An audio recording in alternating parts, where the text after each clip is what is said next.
Bismillahirrahmanirrahim. Assalamualaikum warahmatullahi wabarakatuh. Sahabat Bawaslu, kami kembali menyapa sahabat Bawaslu melalui channel YouTube Bawaslu Kabupaten Kaur. Tentu channel ini sebagai media kami untuk mensosialisasikan giat Bawaslu dan untuk membahas kajian-kajian seputar kepemiluan kepada masyarakat. Jadi sahabat Bawaslu, agar tidak ketinggalan obrolan kami seputar kepemiluan di channel ini, jangan lupa like, comment, and subscribe channel YouTube Bawaslu Kabupaten Kaur. Dalam segmen ini perlu kami sampaikan bahwa kami akan mengupas masalah masih terkait pengawasan partisipatif dengan narasumber yang telah kami hadirkan hari ini, yaitu Bapak Yuhardi, SIP, MH. Selamat datang Pak Yuhardi di ruang podcast Bawaslu Kabupaten Kaur. Jadi sahabat Bawaslu, beliau ini tentu tidak asing lagi bagi sahabat Bawaslu. Beliau adalah Ketua KPU Kabupaten Kaur yang masih menjabat sampai saat ini. Jadi bincang-bincang kami pada hari ini bersama Pak Yuhardi, Ketua Kabupaten Kaur, masih seputar pengawasan partisipatif. Namun tentu nanti kita juga akan berbicara masalah peran-peran masyarakat terhadap suksesnya pemilu tahun 2024. Karena tentu ini Pak Yuhardi ya, di 2024 ini kan merupakan pemilu serentak 2024. Dan ini yang pertama kita lakukan, dan ini tentu menjadi tantangan sendiri bagi penyelenggara untuk melaksanakan ini, untuk mensukseskan ini. Dan ini pengalaman pertama kita untuk melaksanakan kegiatan pemilu dan pemilihan di tahun yang sama. Jadi, tentu bagaimana Pak? Sehat untuk hari ini Pak? Sehat Pak. Alhamdulillah. Jadi, sahabat Bawaslu, mungkin perlu kita ketahui ini Pak Yuhardi. Mungkin masyarakat ingin tahu untuk saat ini tahapan yang sedang berlangsung di KPU Kabupaten Kaur, ini tahapan apa yang sedang berjalan saat ini Pak? Alhamdulillah ya, KPU Kabupaten kita menjalankan tahapan sampai hari ini ya, tahapan sudah kita lakukan. Yang pertama tahapan Kabupaten Kaur sudah memplenokan ya DPS, sekarang itu DPSHP, kemudian kita sudah melakukan juga DPS akhir untuk menuju DPT. di bulan Juni itu DPT Kabupaten Kaur. Untuk DPSHP ini daftar pemilih sementara hasil perbaikan Pak ya. Ini yang diplenokan terakhir kemarin berapa Pak jumlah pemilih untuk Kabupaten Kaur? Kita plenokan di tingkat kabupaten beberapa minggu yang lalu sudah kita plenokan, itu jumlah pemilih dari Kabupaten Kaur itu 96.179 pemilih. Walaupun perjalanan daftar pemilih ini sebenarnya agak bersifat statis, ada tidak Pak mungkin kemungkinan naik atau kemungkinan turun jumlah DPSHP ini untuk menuju DPT nanti ya? Ya ini ya untuk menuju DPT ya, ini DPT akhir. DPT akhir. Di tingkat PPS, di tingkat PPK ini akan memplenokan kembali. Kembali. Ya. Kalau tidak ada perubahan jadwal itu di tanggal 2 dan 3 Juni akan memplenokan DPS akhir HP ya di tingkat kecamatan nantinya, dan nanti setelah di tingkat kecamatan akan kita lakukan di tingkat kabupaten untuk diplenokan DPT. Kalau perubahan pasti ada. Nah, seperti kita contohkan ya, ada yang meninggal, Betul. akan kita coret kalau administrasinya sudah Lengkap. ya di kecamatan. Dan ada juga yang pindahan. Ada yang pindah masuk, ada gitu. yang datangan untuk tetap kita lakukan untuk menuju DPT nanti. Kalau seandainya Pak, ini kan saat ini kan KPU mengekspos kan, mengumumkan hasil DPSHP ini ke masyarakat. Kalau seandainya ada masyarakat yang ingin menyampaikan atau meng-cross check terkait DPSHP ini, bagaimana Pak cara teknis penyampaian ke KPU biar nanti ditindaklanjuti oleh KPU? Memang ini ya, KPU sudah melakukan, kita umumkan di desa-desa ya, yang kita tempel di kepala desa, supaya masyarakat tahu dalam arti ini data DPT-nya nanti yang akan kita lakukan. Banyak sekali tanggapan masyarakat, ada yang belum masuk misalnya Pak. tidak jelas, misalnya ada NIK-nya berbeda. Nah inilah KPU tetap melakukan perbaikan-perbaikan. Jadi itu untuk DPT. Jadi di DPT ini tentu secara partisipasi masyarakat sangat dibutuhkan Pak ya untuk melakukan kontrol terhadap penetapan DPT nanti ya. Kita butuhkan. Kenapa kita sangat dibutuhkan? Karena ya supaya masyarakat ya tidak terdaftar nantinya di pemilu 2024. Karena hak suara masyarakat itu sangat penting bagi demokrasi yang ada di Indonesia ini. Tapi tentu secara administrasi mereka memang memenuhi syarat untuk sebagai pemilih Pak ya. Ya pasti itu. Ya, tapi konkretnya Pak, misalnya seandainya ini Pak, ada masyarakat yang mereka anggap mereka layak untuk memilih tapi belum terdaftar di DPSAP, bagaimana caranya Pak untuk mereka bisa masuk nanti ke DPT? Karena dokumen yang ada ya, seperti dia mempunyai KK, dia mempunyai KTP, itu kita di DPSHP akhir ini kita lakukan kita masukkan kembali, ya, kita masukkan kembali. Caranya mereka kemana itu Pak untuk melapor? Ke PPS? Lapor di atau ke PPS PPA? ya, di PPS ini misal. yang awalnya di desa ya. Setelah diplenokan di desa, juga diplenokan di tingkat PPK, tingkat kecamatan. Disitulah nanti peran Bawaslu juga untuk mengawasi. Betul.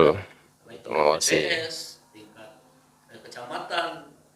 Kalau ada masukan dari Bawaslu juga kami tampung data-data yang ada dari Bawaslu. Kaur.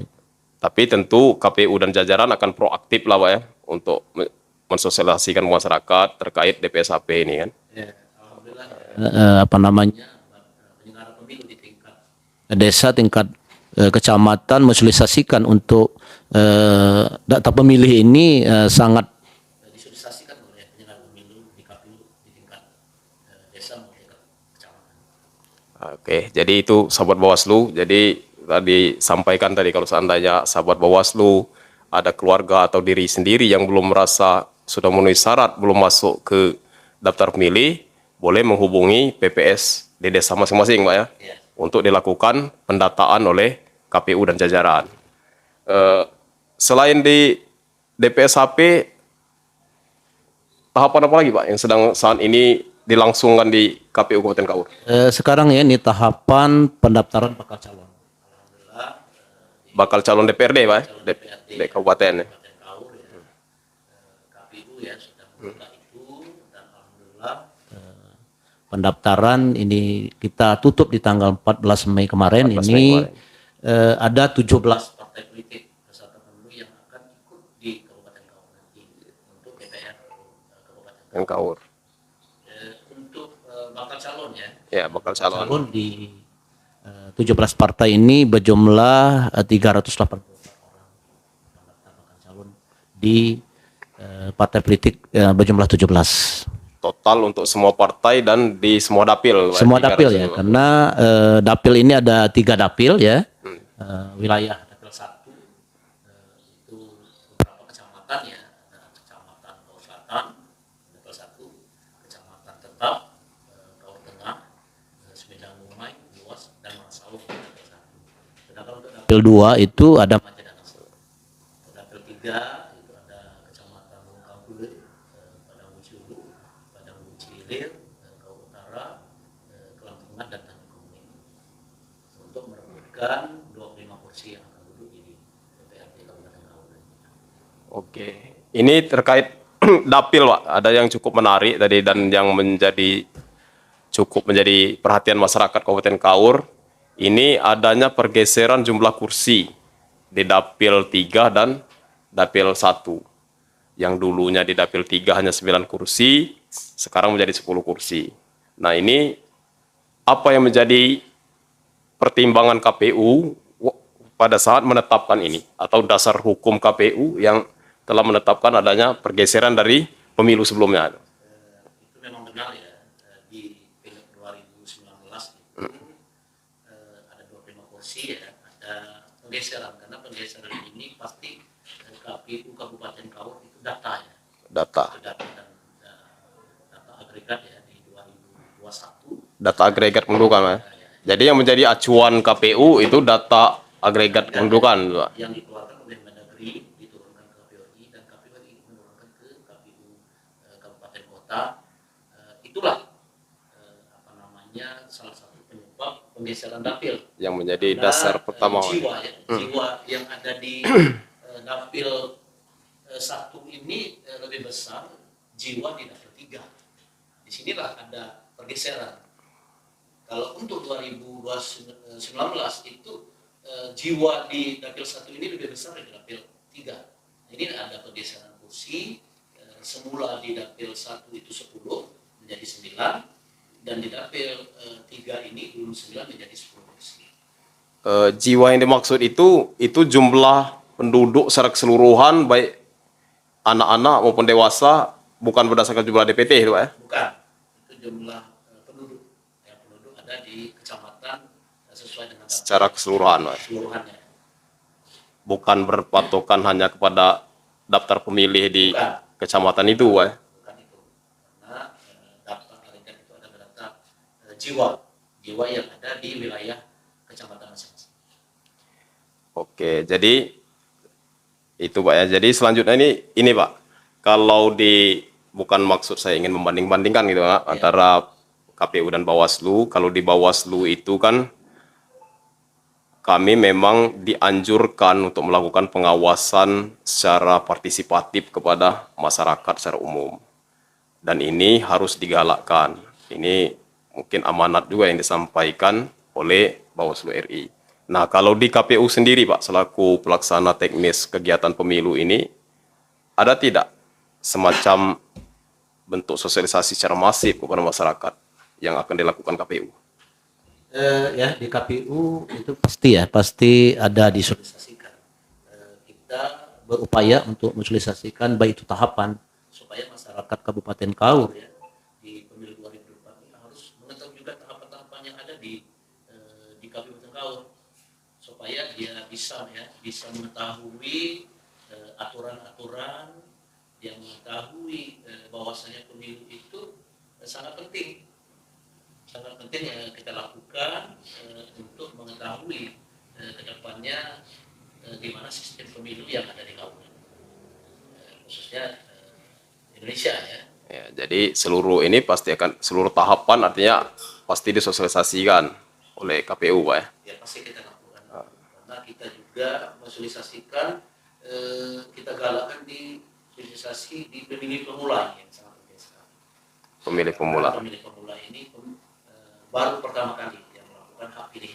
Pengalaman pertama lah, Pak ya. Berkunjung ke sekolah-sekolah karena banyak pemilih pemula ini di sekolah-sekolah yang duduk di bangku kelas 3 SMA biasanya umurnya sudah 17 tahun. Nah, ini KPU Kaur yang melalui divisi SDM ya menggalakkan mensosialisasikan kepada pemilih pemula. Nah, ini kita lakukan supaya tingkat partisipasi di pilih 2024 lebih meningkat daripada pilih 2019. Untuk melakukan edukasi, literasi kepada kaum pemilih pemula, Pak ya. Ya.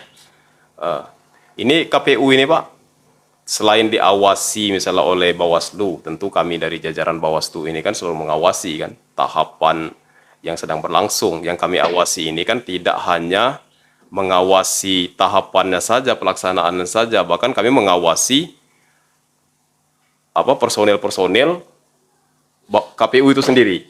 Nah, kalau di KPU sendiri, Pak, selain dia diawasi oleh Bawaslu, misalkan, ada tidak bentuk pengawasan internal, gitu kan, yang dilakukan oleh KPU itu sendiri terhadap pelaksanaan kegiatan tahapan itu? Di sini ya di KPU itu ada divisi hukum dan pengawasan, untuk mengawasi di putaran KPU ya, baik itu mengawasi tentang penyelenggara pemilu ya, karena penyelenggara pemilu ini ada di tingkat desa itu ada PPS, ada PPK ini selaku KPU selalu mengawasi karena divisi hukum dan pengawasan ya bukan mengawasi daripada walaupun Bawaslu ya mengawasi baik itu jalanan tahapan-tahapan mengawasi penyelenggara pemilu, KPU juga mengawasi penyelenggara pemilu yang di tingkat bawah yang betul-betul apa itu fungsi daripada penyelenggara pemilu di tingkat bawah. Oke. Ini Pak, mungkin kembali lagi ke obrolan kita, topik kita hari ini terkait partisipasi masyarakat, tentu yang kita harapkan nantinya Pak ya untuk berlangsung. Menurut pandangan Bapak nih, pengalaman Bapak sudah sekian lama menjadi penyelenggara pemilu dan saat ini dipercaya menjadi ketua KPU dan alhamdulillah berjalan lancar itu Pak. Eh, Idealnya Pak, idealnya bagaimana keterlibatan masyarakat semestinya untuk melakukan kontrol lah terhadap tahapan ataupun tahapan yang dijalankan oleh penyelenggara. Di sini ya masyarakat harus perlu ya, harus perlu mengetahui juga, tahapan-tahapan yang ada di Kabupaten Kaur. Karena dengan adanya mengetahui regulasi pemilu, tentang aturan-aturan yang ada di KPU, masyarakat lebih mengetahui ya, supaya pemilu di Kaur ini pemilu yang berkualitas, pemilu yang lebih baik ya dari sebelum-sebelumnya. Dan tentu harapannya peran aktif masyarakat untuk melakukan pengawasan itu sebenarnya sangat dibutuhkan Pak ya. Sangat dibutuhkan sekali karena masyarakat itu salah satu sebagai putaran pengawasan juga, karena masyarakat mengawasi ya, baik itu penyelenggara pemilu yang tidak netral misalnya, itu bisa untuk diinformasikan kepada KPU, karena penyelenggara pemilu itu harus berkomitmen integritas yang baik dalam pengambilan, tidak memihak ke peserta pemilu sama sekali. Harus tegak lurus terkait aturan Pak ya. Tegak lurus sesuai dengan aturan yang ada. Ini Pak, terkait masalah penyelenggaraan pemilu ini kan tentu kita sadar secara mungkin kuantitas jumlah sumber daya manusia yang dimiliki itu kita pasti keterbatasan ya Pak. Ada tidak misalnya kiat-kiat KPU Kabupaten Kaur untuk melibatkan semacam relawan misalnya Pak, untuk melibatkan partisipasi masyarakat secara luas itu apa? Misalnya kira-kira apa bentuk yang akan dilakukan KPU? Di sini ya kita sangat perlu sekali kan, kita sudah pengalaman di 2019 KPU itu membentuk relawan demokrasi. Nah, ini ya, jadi mudah-mudahan di pileg 2024 Akan dibentuk kembali ya. Rekrut kembali kalau memang nanti anggaran yang ada di Kabupaten Kaur. Kenapa? Karena relawan demokrasi inilah yang sangat dibutuhkan, karena di tahun pileg 2019 itu relawan demokrasi ini langsung hadir ke daerah-daerah sulit misalnya, karena kita di Kabupaten Kaur ini ada 56 TPS sulit. Kalau kita bentuk relawan demokrasi ya, ini sangat membantu sekali KPU untuk sosialisasikan, baik itu tahapan, sosialisasikan hari pemungutan suara, karena terbukti ya dengan adanya kita bentuk relawan demokrasi, baik itu pemilu pileg 2019 maupun pemilu kada 2020, tingkat partisipasi Kabupaten Kaur sangat meningkat, lebih daripada target nasional. Karena pemilu terakhir itu ada 86%, nomor 2 Provinsi Bengkulu tingkat partisipasi Kabupaten Kaur. Berarti secara predikat di atas rata-rata Pak ya? Iya. Kabupaten Kaur. Oke. Terakhir nih Pak, setelah panjang lebar kita ngobrol tadi seputar giat-giat melakukan KPU, mungkin pesan pada masyarakat nih Pak, atau semacam closing statement yang ingin Bapak sampaikan kepada para sahabat Bawaslu. Bawaslu ya, di sini kami dari Komisi Pemilihan Kabupaten Kaur ya, kami mengharapkan sekali kepada masyarakat Kabupaten Kaur untuk pemilu 2024 yang pertama, mari kita sama-sama menjaga Kabupaten Kaur ini pemilu yang sangat berkualitas, dan nantinya siapapun terpilih nantinya itu orang yang terbaik. Dan nanti saya himbau juga kepada masyarakat Kaur untuk selalu menjaga keamanan, ketertiban, supaya Kabupaten Kaur aman, damai, tertib dan nyaman. Terima kasih. Oke, terima kasih Pak Yordi. Jadi itu tadi sahabat Bawaslu, obrolan kita pada hari ini. Mungkin karena kita dibatasi juga waktu nih Pak, Terima kasih sudah hadir bersama kami, Kak. Merupakan kehormatan bagi kami, Bapak bisa meluangkan waktu untuk menyapa sahabat Bawaslu sekalian. Jadi, sahabat Bawaslu, saya akhiri. Jadi, jangan lupa nantinya kami akan hadir kembali untuk menyapa sahabat Bawaslu. Nantikan kami di segmen-segmen berikutnya. Kalau ada salah dalam obrolan ini, tentu saya mewakili Bawaslu Kabupaten Kaur dan jajaran mengucapkan mohon maaf. Saya akhiri, bila taufiq wal hidayah. Wassalamualaikum warahmatullahi wabarakatuh.